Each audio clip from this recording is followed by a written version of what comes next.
And we did a shout out to Grajeda. No limits. Hashtag no limits inspired by Grajeda. I actually chatted with her today briefly. All right, so here we go. Notes 2, property of the limits and limits graphical 2 with intro to continuity. I can't read today for some reason. All right, so these are all properties of the limits, and relax. They're all. I think it makes perfect sense. I think if you have two functions f and g, if you approach the same number c and limit of x approaches c of f of x is L, and limit of x approaches c of g of x is M, then obviously the sum rule, if you're approaching c for the function f of x plus g of x, is going to be L plus M. Relax. It may sound hard, but all that means is that you're adding two different functions. So look, so it's like saying this. So I'm going to bring out a calculator. I don't want you guys to freak out. And we'll start simple. And then we'll put a simple one and we'll put a hard one. So y1, I'm going to say 3. So my y1's always 3 no matter what. y2, I'm going to say 5. So look how simple this is. My y is always 3, y1. My y2 is always 5. So I'll push graph. Well, let me zoom standard. Okay, so there it is, my 3, there's my 5. So the limit for the blue line is always 3, no matter what you're approaching. The limit for the red line is always 5, no matter what you're approaching. Well, what if I do y1 plus y2? Like, say y1's like f, y2's like g, f plus g. So I'm going to go to y3, I'm going to turn these off. I'm going to turn these off, and I'm going to go to y3, and I'm just going to put alpha trace y1. I'm going to put y1. That's my y1 there, plus alpha trace y2. Can you predict what this graph is going to look like? Yeah, it's always going to be 8 because it's always taking 3 and it's always taking 5 and it's always just adding them. So that's pretty much like a limit. Like limit as x approaches some number, look, it's always 8.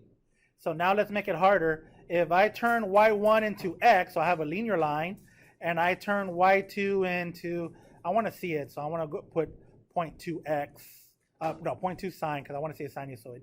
Oh, it says degrees, so let me change my mode to radian. What do you think you're going to see from your experience? Oh, I got to put an x there. All right, from your experience, here's what you should see.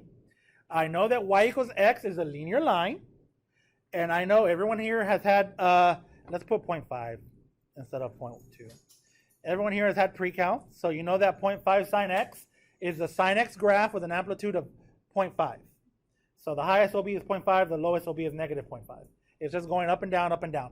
So if I have both of these added together, it's going to be a linear line looking like y equals x, but it's going to be going sinusoidal up and down on that.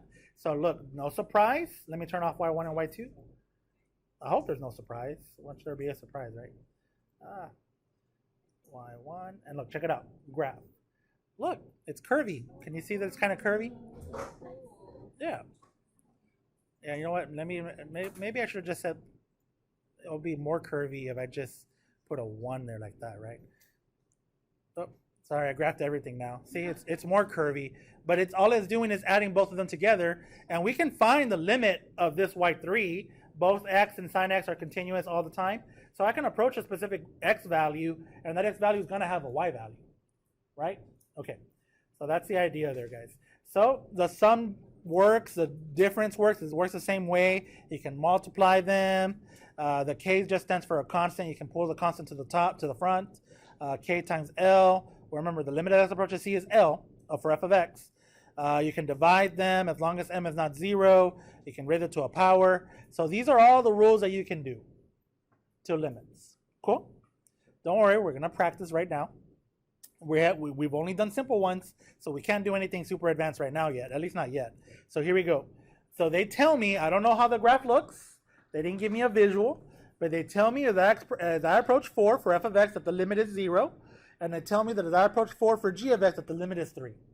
So they want to know the limit as x approaches 4 for g of x plus 3. Well, I already know what the limit as x approaches 4 for g of x is. It's what? So I write 3, and then that plus 3, that 3 is that one. So 3 plus 3 is? Once you start evaluating, notice that I didn't write the word limit. Once you start evaluating, you no longer need to write limit. But if you still see variables, you can write the word limit. You'll see what I'm talking about. All right, on this one, and maybe we should have talked about direct substitution first, but that's fine. I know the limit of x approaches 4 for f of x is 0, and I have an x in the front. So that just means 4 times 0. What's 4 times 0? 0, and there it is. This means limit as x approaches 4 for g of x, and I'm going to square the g of x. What's the limit as I approach g of x? 3, and I square that. What's 3 squared? Yeah, that's it. That's all you're doing. On this one, direct substitution.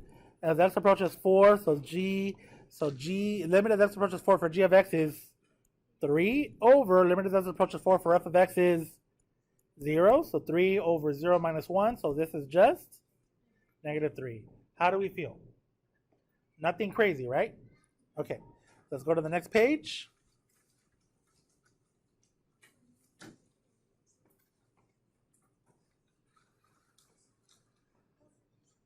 It says here, limit as x approaches c for f of x is 3.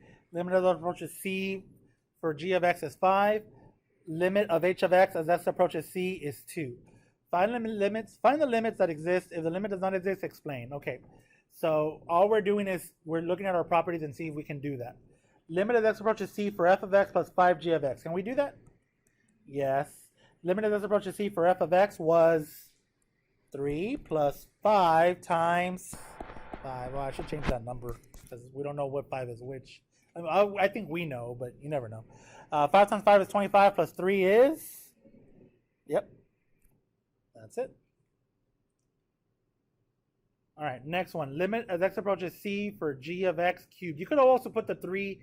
You didn't have to put the 3 there. You could have also done this, g cubed of x. They mean the same thing, similar to sine squared x versus sine x. Similar to when you were in pre-cal, that means sine x squared. And I guess if you want to put your argument in a parenthesis, that's fine. All right, so this one right here, I'm going to put equal sign. Limit as x approaches c for g of x is 5. So this is the same thing as 5/3. You could leave it as 5 to the thirds if you don't know what that is, but we do. 5 times 5 is 25, and 25 times 5 is 125. Okay. This one right here, limit as x approaches c. I know it looks supposed to be an equal sign there. For f of x, so the limit of x approaches c for f of x is 3, so this is just the square root of 3. Now I should have put, okay, I'll stop. What, side note, if, it doesn't, but if the limit as x approaches c would have equaled, for f of x, would have equaled like -2, would that limit have existed? This one right here. No, it would not. Limit as x approaches c, a square root of f of x, this occasion, this one where it's -2, it would not have existed. Why not? Yeah, you can't have a square root of a negative, so it's not part of my domain for this part, for the square root one. The square root of f of x is a new unique function, and it wouldn't exist. Cool or not cool? All right, letter D. Here we go. G of x times h of x. I think, can we multiply and divide? Yeah, we can. So limit as x approaches c for g of x, that's 5, times the h of x, that's 2, divided by that f of x, was 3, so 10 over 3. And that's it. Yeah, all we're doing, guys, is following these rules right here. See? You can multiply them, you can divide them. So, all right. All right, so now let's see. We're going, don't worry, guys. Let's let you guys listen a little bit. So this limit here is graph the function f of x shown to the left in order to determine this limit. We already have experience. Guerrero, what do you think this limit is? Limit as x approaches 6. What does that little plus symbol mean? From the right. So from the right, if I approach this graph from the right at x equals 6, what does that look like to you? Yep, that's it. And we already have experience with that, which should be pretty good. Let's go to this next one, and let's see what it says. The function f shown to the right, determine the equations of all vertical and horizontal asymptotes of f and the equivalent limit equations. Ooh, I like that. All right, before we can do anything, can we identify where the vertical asymptotes are at? Yes, I seem to have a vertical asymptote where? -1. Don't just say -1, say x equals -1. That's a vertical asymptote. I have one more vertical asymptote. Where is it at? X equals 6. Good job. Now I have two horizontal asymptotes, abbreviated HA. Where does it look like I have my first horizontal asymptote? It doesn't matter. It doesn't matter which one's first. Y equals -1. Yep. And y equals 4.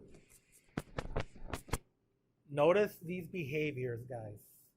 So let's see, what are the rules? Determine the equation of all vertical asymptotes and find the equivalent limit equations. Okay, determine the equivalent limit equations. If I approach, let's do the vertical asymptotes first.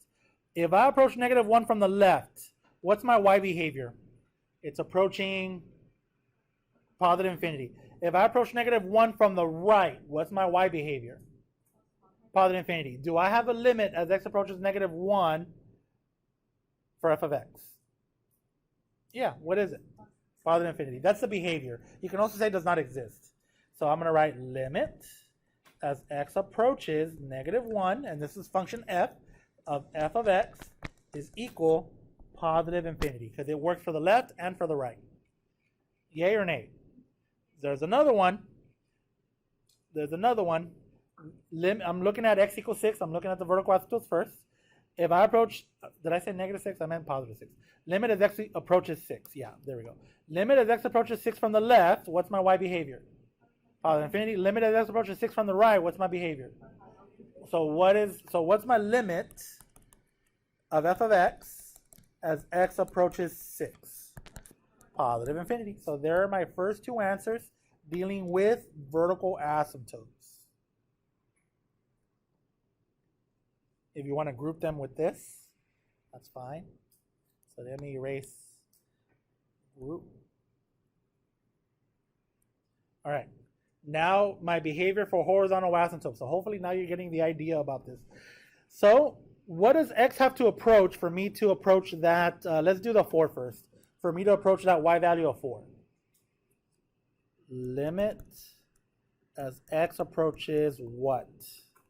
For f of x to equal 4. I mean, I guess technically you could equal it to this x value because it does intersect there, but I want to, like, what do I approach for this to approach 4? Positive infinity. See? Limit as x approaches something for f of x, and I want it to equal -1. And I guess you can also figure out this number. It looks like -0.5 and like 5.5, but I don't want those. I want the other one. What's the leftmost extreme? X approaches negative something.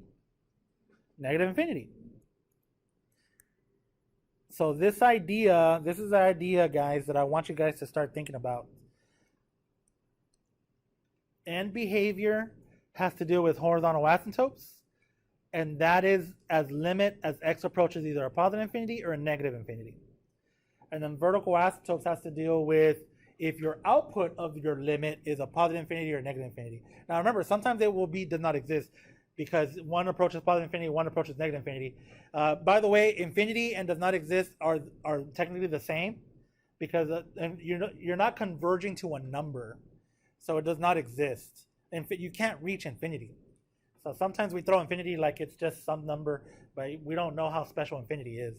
All right, math life. Are you guys okay? All right. Look at this next one. Oh man, we have a composite function. Chav, I don't know if I can do that one. Yeah, you can. You've had algebra 2 and pre-cal. Hey, no yawning. That's a demerit. That's a demerit. Okay, I'll stop. Sorry, YouTube. Okay. All right, here we go. Look at this, guys. Limit as x approaches -1, and I have f composite of g of x. So g is inside of f. How do I evaluate this? Here's f. This is the graph of f, and here's the graph of g. I don't know if yours it comes out nice, and mine it's the original. So it comes out nice in there. So whenever you see this, it's a composite function, f of g of x, f composite of g. Whenever you see this, guys, it's the same as in when you were in algebra 2, but now we have limits. That's equivalent to saying limit as x approaches -1, and you evaluate the inside first, g of x. And whatever that is, I guess I should move the equal sign. So whatever that is, you put it inside of f.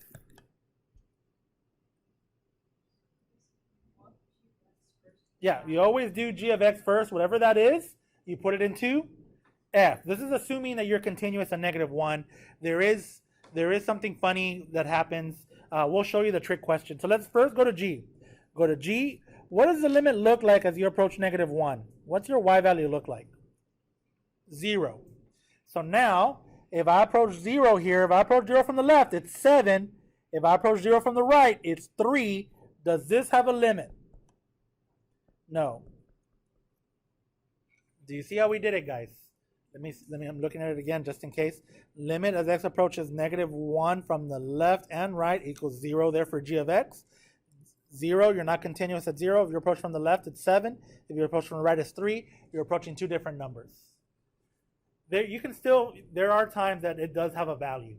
I will show you that one. That one's super tricky. It actually was the hardest question on the BC Calculus exam. Only like something ridiculous, like 9% got it right or something like that. And these are BC kids. So, but we'll get to it when we get to it. We're not ready yet. All right, go to the next one. The next one I think is easier. I should have put this one first. So for next year swap examples. Next year, sorry guys, swap. Swap. I'm tired. Swap examples. Okay, here we go. Here we go. Let's focus. So F and G, here's that. Okay, this time, this one's G, this one's F. I'm sorry for those that have OCD. I apologize. So limit as x approaches 4 for f of g of x. Which one do I look for first? The G. So here's my G. What is my limit as I approach 4? 0. Looks like 0. It's definitively 0. So now I go to F, and I'm continuous at 0. And I know we'll talk about continuing in a little bit. As I approach 0 from the left and right, what does that value look like to you? 2. Yeah, there it is. We got it, guys. Limit as x approaches 4 for f of g of x is equal to 2. And how do we do it? We did first, and I'll put it here for good notes, limit as x approaches 4 for g of x. And we found that to be 0. Then this, insert into f. F of 0 is 2. How do we feel? Nothing crazy, right? Okay, let's keep going. So given the following graph of f and g, find the value as limit as x approaches -1 of f of x times g of x in simplest form. Great, not a problem. Limit as x approaches -1 of f of x times g of x. All right, just see what it approaches for f of x, see what it approaches for g of x, and multiply them. If x approaches -1 for f of x, the f is on the left, the g is on the right. What is it? It's not -4, it is -5. And then what about for g? 4. -4, right? Okay, what's -5 times -4? There it is, that's it. Done. Get out, ask.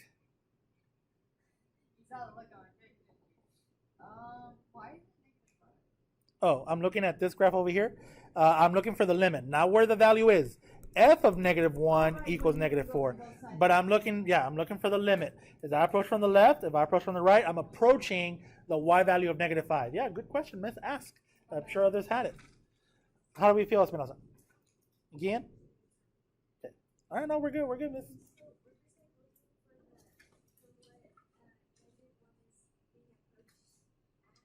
Yeah, as x approaches -1, what's the y value for my f graph? What's the y value for my g graph? Take them, multiply them. All right, here we go. Let's go to the next one. There's two ways to look at this one here. It depends on how you want to look at it, guys. It does not matter to me which way.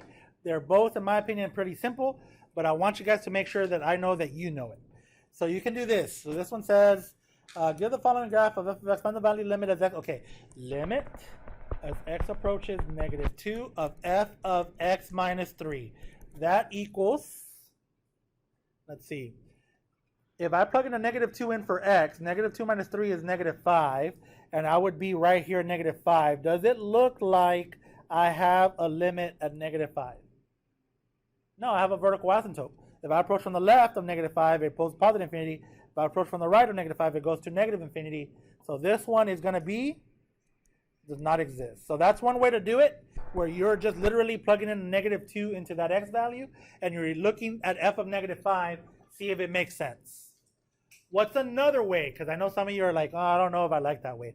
Okay, remember from your Algebra 2 days, f of x minus 3 means that f of x moves how many times? 3 right. So imagine this whole graph. Imagine this whole graph that I can just move it 3 times to the right. The whole thing, the whole shebang. If I move this whole graph 3 times to the right, my new vertical asymptote is going to be at -2. And now you can say limit as x approaches -2 of this new one. If I approach from the left, it's going to be approaching positive infinity. If I approach from the right of -2, it's going to be approaching negative infinity. Do they match? So the limit does not exist. So some of you might like that better. Some of you might like, oh, that just means this graph moved 3 to the right, and now I'll just evaluate what happens as I move to -2. Does that make sense to you guys? So 2 different ways of looking at it. It does not matter how you do it. There is not one that's more correct than the other. It just depends on whatever you like. Cool or not cool? Yay. All right, let's go to this one.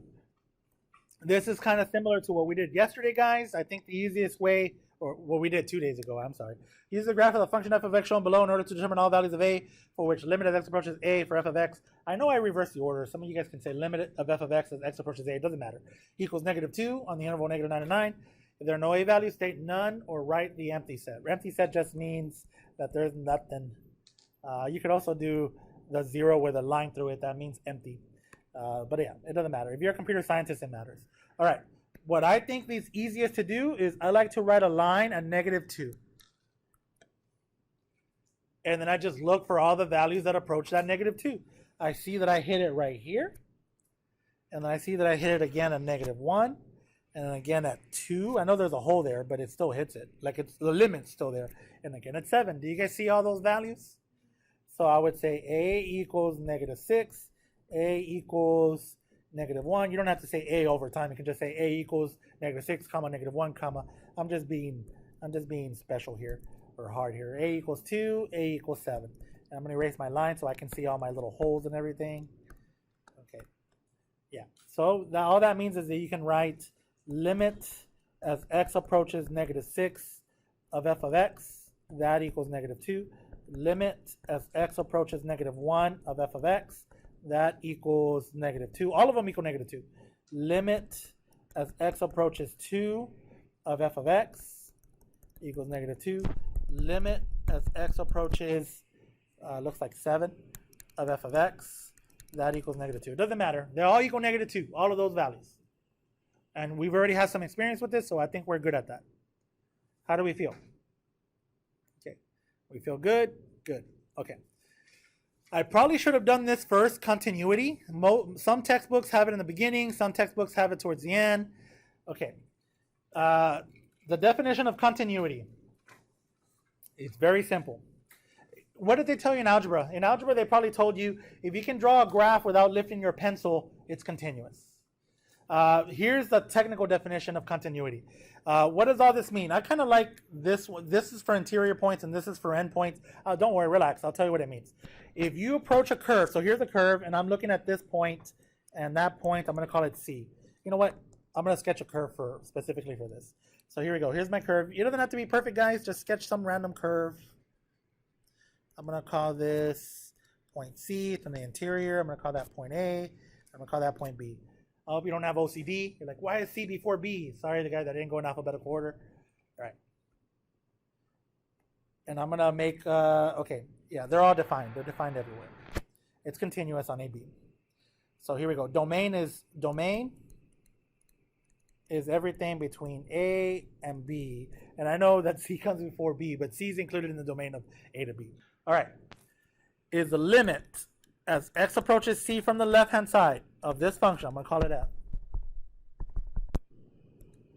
If it equals the same thing as the limit as x approaches C from the right-hand side of this function.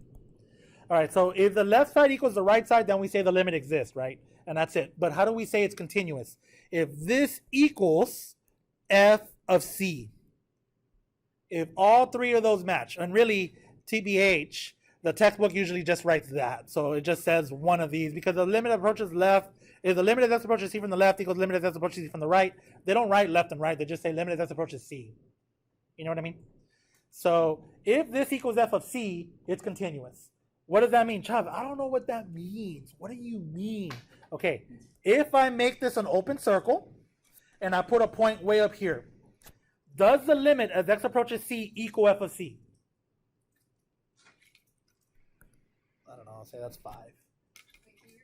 Yes, and I'll say that's 2.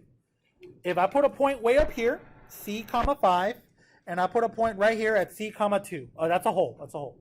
Does my limit as x approaches c, or you know what, let's just figure it out. What's my limit as x approaches c right now? 2, right, because I have a 2 there. But what is f of c at the moment? 5. Do those match? So I'm not continuous. And it's obvious, that's a hole, that's the other ones. So that's not continuous. But if I remove this hole, or that point, and I fill this hole in, is it continuous now? Yes, it is, because they all match. The limit as x approaches c is 2, and f of c equals 2. All of them match. Everything is right in the world. It works. My limit exists. It's continuous. My limit exists, and f of c is the same as my limit. Does that make sense?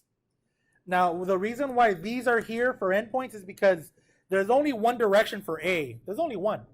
So limit as x approaches a, there's only one side, so it's just on the right side. Limit as x approaches a of f of x, if it equals f of a, then it's continuous. And it does. Look, it's nice solid point. Limit as x approaches a from the right hand side is that same value, continuous. That's the reason why that one has the plus sign and why the minus sign is there for the other one, for the b. So limit, and as you can see, I'm trying to fix it to these notes as well right here. Limit as x approaches b from the left hand side of this function is whatever the value down there is, closer to, looks like a little lower. And it does equal that. So my endpoints are continuous. Usually they don't talk about endpoints. Oh, am I putting you to sleep? Do you need a punch? YouTube, I did not actually punch any of my kids, for the record, stating that, so I don't get sued. Don't sue me, miss. Okay. If I see another yawn, I swear to God, I'm not just... Guys, I'm 100% kidding. All right. Hey, you know I'm kidding, right? Okay. Yeah, this is a safe space. All right, we're good? All right. Yeah, no, this is a safe space. Should I delete that or leave it? No, I'll leave it, right? Leave it. Leave it? Okay. Hey, LOL. Okay. All right, there are 3 types of discontinuities. Guys, you guys have been doing this since you were in 8th grade. There's only 3 types of discontinuities. I put this one in here because I can't draw for crap. I got a D in art. That's a true story. In my university transcript, I have a D, and it's the only D I've ever gotten, and it's in art. All right, here we go. Sorry for the disruption, guys.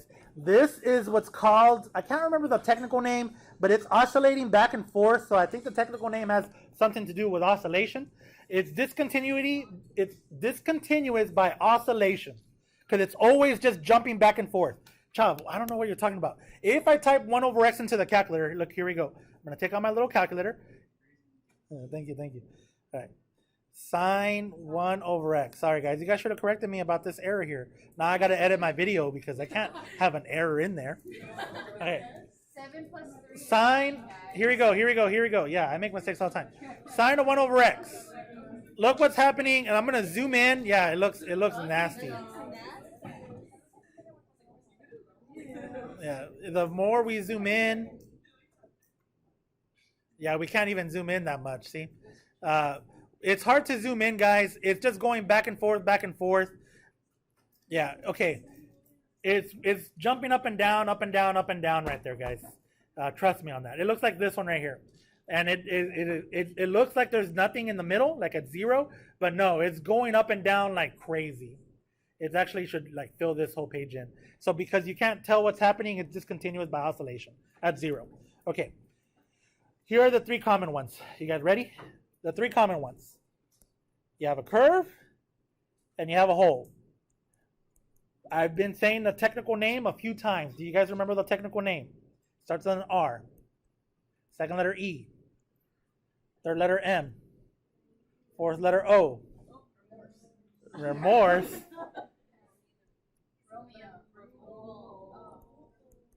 Removable. Removable. No, guys, I have it on recording. I can take out. Yes, I can take out notes one, push play, and I know I said removable discontinuity. You know what? I'm gonna look for it and I'm gonna play it tomorrow. Removable discontinuity. I know I said it. That's called removable discontinuity. The others I might not have said, but that one I know I said.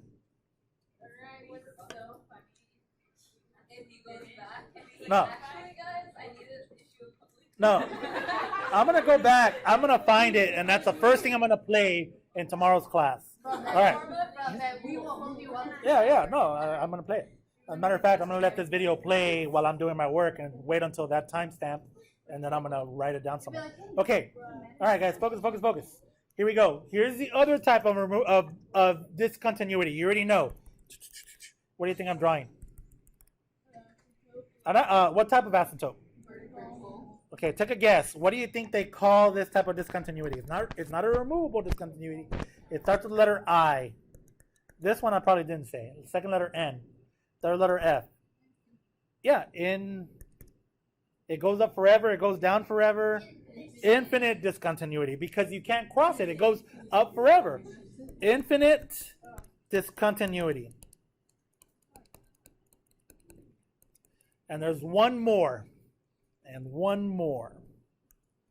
All right, here's that one more left. And I'm going to make a simple graph because I'm a simple person. With my llamas and everything. It's discontinuous. No, not, it doesn't. It does have a, okay, what do you think? What does that look like to you? Looks like a jump. That was my jump. I can't actually do an actual jump. I mean, I can try, but all right. This is a jump discontinuity. Like technical term? Yes. Those are the three types of, the four types of discontinuities, and that's it. There are no more. This one right here. Oscillation, the technical term, it has something to do with oscillating. So oscillating discontinuity. Oscillating discontinuity. Oscillating discontinuity. Okay. How do we feel? Are any of those crazy? Only one of those four, only one, you can make continuous. Take a guess which one you could make continuous if you wanted to. The removable discontinuity. That one's just missing a pixel. So put that down somewhere. That this is the only one you can make continuous if you wanted to by filling in the pixel. Put that down somewhere in your notes. The only one you can make continuous by filling in the pixel, because they will ask that question somewhere on your UH.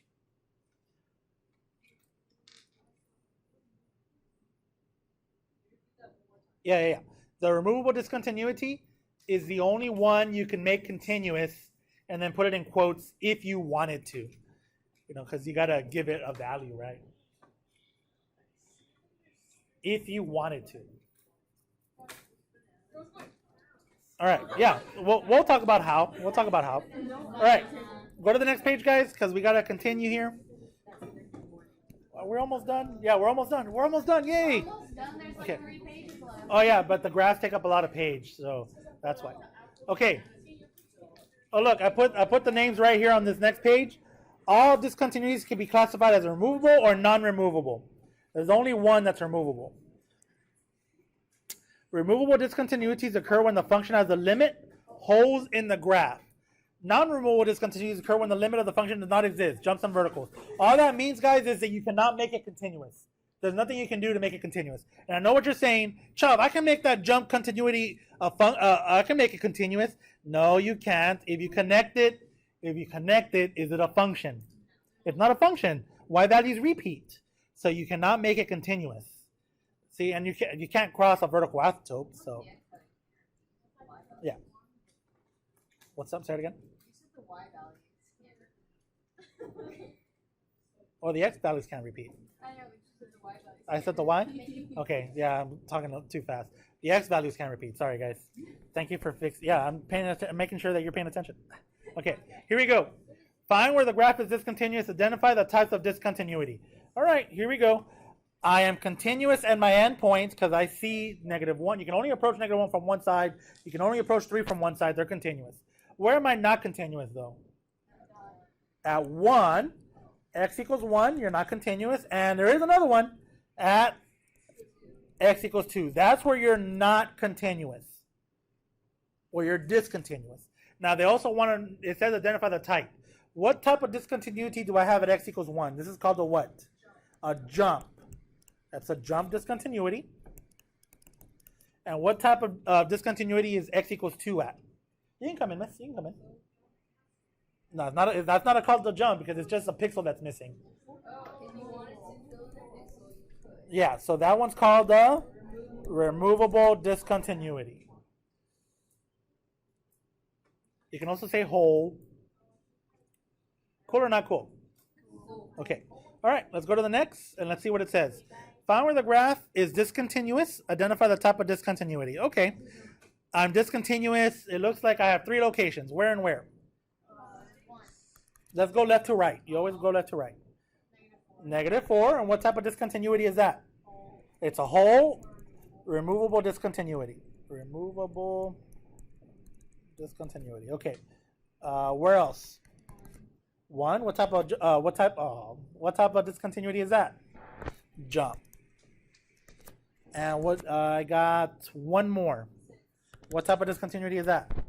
Removable. How do we feel? All right, let's go to the next page. Oh yeah, ask, please. Yeah, at 6 you have a whole, but the removable discontinuity is the better answer, but you can write whole somewhere. All right. Find where the graph is discontinuous. Identify the type. We read it left to right. Where's my first one at? What type is it? So removable discontinuity. It's a whole. What's the next one at? -3. What is that? Starts with an I. Infinite discontinuity. Where's the next one at? What type of? Yep. Infinite. And I think that's it. So here we go. It says, all right, peeps, take care of activity 2 and DM2. Let me know if you have questions. I actually want yeah, let's do the, you already have activity 2. It's this one right here. I prefer that you do this really quick, guys. There's only 8 questions, but really the ones in the back are the ones that I'm interested in. All right, so tell me, I guess 1 or 2. I'll do one of the, I'm going to do 1 and you would do 1. Which one do you want me to do, 1 or 2? 2. All right, so it says, given the following graphs, f and g, so it says g and f, so g's on top, f is on the bottom. Find limit as x approaches 6 for f of g of x in simplest form. If the limit does not exist, write d and e. Okay, so what do I do first? Look at g. See what the limit is as x approaches what? So what does that limit look like to you guys? 2. So now I'm going to look for what? F of 2. If I approach 2 from the left, it looks like it is 0. If I approach 2 from the right, it looks like it is 5. So what does that limit? Does not exist. Because you're approaching 2 different values. From the left, it's 0. From the right, it's 5. D and E. Cool or not cool? Cool. Let's go to turn the page. Don't worry, I'm going to do half of these. You guys choose number 3 or number 4. They're both similar, so it doesn't matter which one. Number 3. So it says, for the function f of x shown below, determine limit as x approaches 2. What does that minus sign mean? From the left. So notice you have a piecewise function. This one says I behave like the top for x greater than -2. And I behave like 9 minus 3x for x less than -2.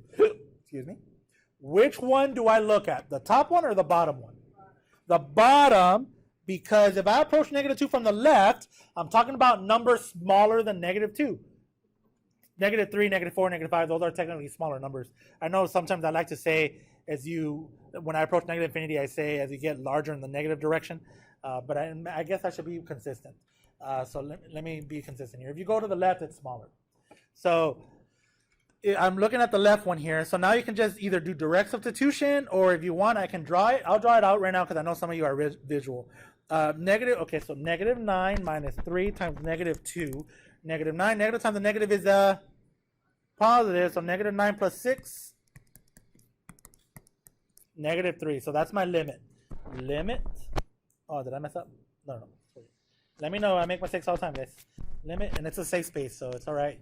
If limit as approaches negative 2 from the left is negative 3. Don't worry, I know some of you are like, Chubb, I need you to draw it out because I can't see it. All right, let's draw it out. So negative x squared plus 10. Exaggerate quadrants 1 and 2. I go to 10. And it says x greater than negative 2. So I'm going to say negative 2 is right here. And negative 2 squared is 4. Yeah, so 6. So I'm like right here. And it looks something like that. And then negative 9 minus 3x. And negative 2, I'm at, oh man, I'm at negative 3 down here. That's fine. I'll just make it, it's going to bleed into the next question, but that's okay, guys. So, yes. Yes. You know what? Let me draw the graph from scratch again. I will pause because I don't like my graph there. All right, here's my graph again. Attempt 2. Okay, ready? Here's negative 2. If you want to put like a star there on negative 2 or something because of this. And I know how the parabola negative x squared plus 10 looks like, right? The vertex at the y-intercept of 0, 10, and it opens downward. So I'm going to 0, 10. I'm going to say the 10's right here, and I'm opening downward. Now I'm not going to go to the left forever because I can only go from x greater than negative 2. So here's how it looks for x greater than negative 2. And where's that hole at? That hole is at 6. How did I know that? I put a 2 there. 2 squared is 4. Negative 4 plus 10 is 6. So I just did the top one. I haven't done the bottom one. I'm going to change. What color should I use? Sky blue? Sky blue. No. Okay, sky blue. All right, here we go. Ready? At negative 2, negative 3 times negative 2 is 6. Negative 9 plus 6 is negative 3. So I know that at negative 2, I'm starting at negative 3. I'm going to say negative 3 is right there. I put a hole. I made it a solid because of the equal sign. My slope is negative 3. So if my slope is negative 3, that means I'm going to have to look like this.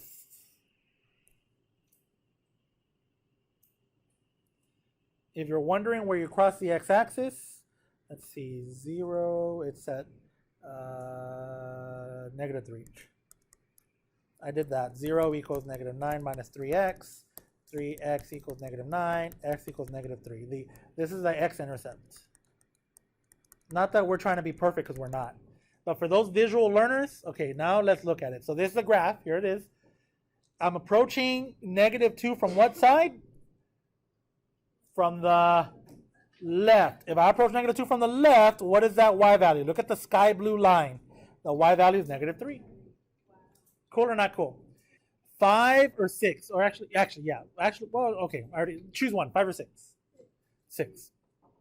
The graph of the function f of x shown below. State the values of x in the opening interval negative 9 or 9, which the function is for which the function is continuous. So let's go to left to right. Where am I discontinuous?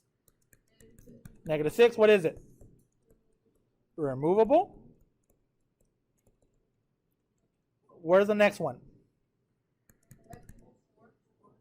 No, there's another one before. 0, and that's a what? Removable. And then finally, x equals 4. And what type of discontinuity is that? Infinite.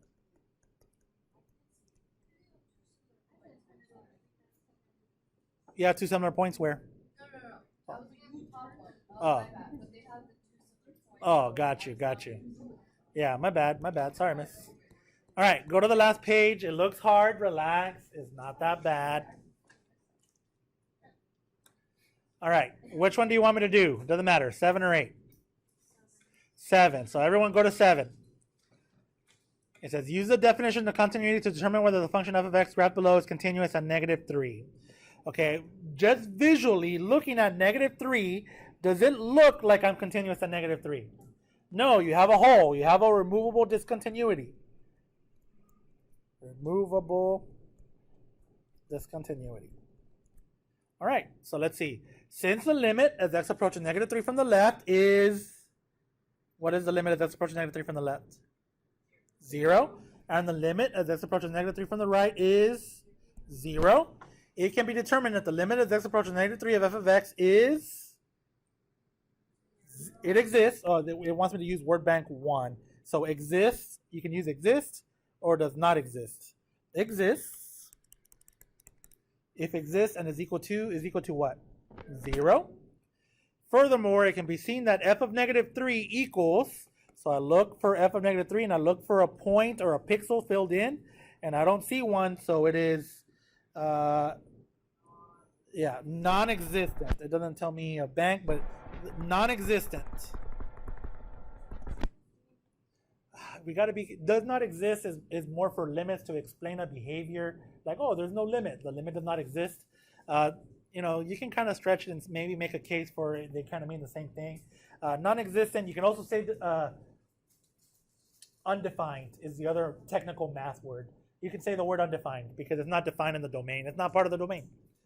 But I don't think anyone would count it wrong if you say it does not exist because it doesn't exist. Therefore, it can be stated that the function f of x is not continuous at x equals negative 3 because, and then we have to choose one of those sayings. The limit as x approaches negative 3 does not exist. The limit as x approaches negative 3 exists, but does not equal f of negative 3. The limit as x approaches negative 3 is equal to f of negative 3. Which one is it? A, B, or C? The B one. The limit as x approaches negative 3 exists because the limit does exist, but it's not equal to f of negative 3. So write that down. The limit